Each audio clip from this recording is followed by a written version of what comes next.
بسم اللہ وصلاۃ والسلام علی رسول اللہ۔ آج میں آپ کے لیے ایک نئی حدیث پاک وظیفے کی صورت میں لے کر آیا ہوں۔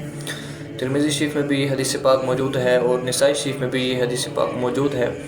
اگر آپ اس حدیث پاک پر عمل کرتے ہیں تو انشاءاللہ اللہ تبارک و تعالیٰ آپ کو عذاب قبر سے محفوظ فرمائے گا۔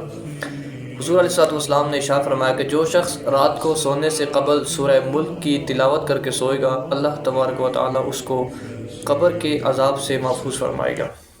حدیث پاک ہمارے لیے نہایت ہی اہم، خاص اور بہترین وظیفہ ہے، کیونکہ آخرت میں جتنا بھی ہمارا حساب و کتاب ہونا ہے، قبر آخرت کے منازل میں سے پہلی منازل ہے۔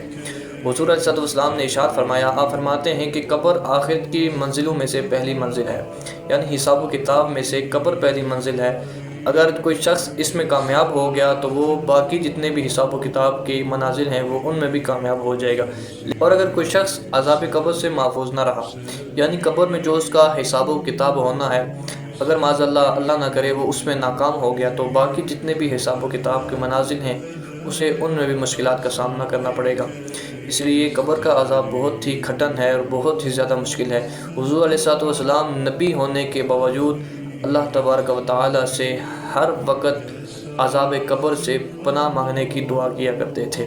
اس لیے اگر کوئی شخص چاہتا ہے کہ وہ عذاب قبر سے محفوظ رہے تو کوشش کریں کہ رات کو سونے سے قبل سورہ ملک کی تلاوت کر کے سو جائیں۔ پارہ نمبر 29 پہلی صورت ہے، آپ اس کی تلاوت کریں اور ڈیلی آپ اس کی تلاوت کریں گے تو انشاءاللہ یہ آپ کو حفظ بھی ہو جائے گی، اور جب یہ آپ کو حفظ ہو جائے گی پھر آپ کے لیے مزید آسانی ہو جائے گی۔ جزاکم اللہ خیرہ۔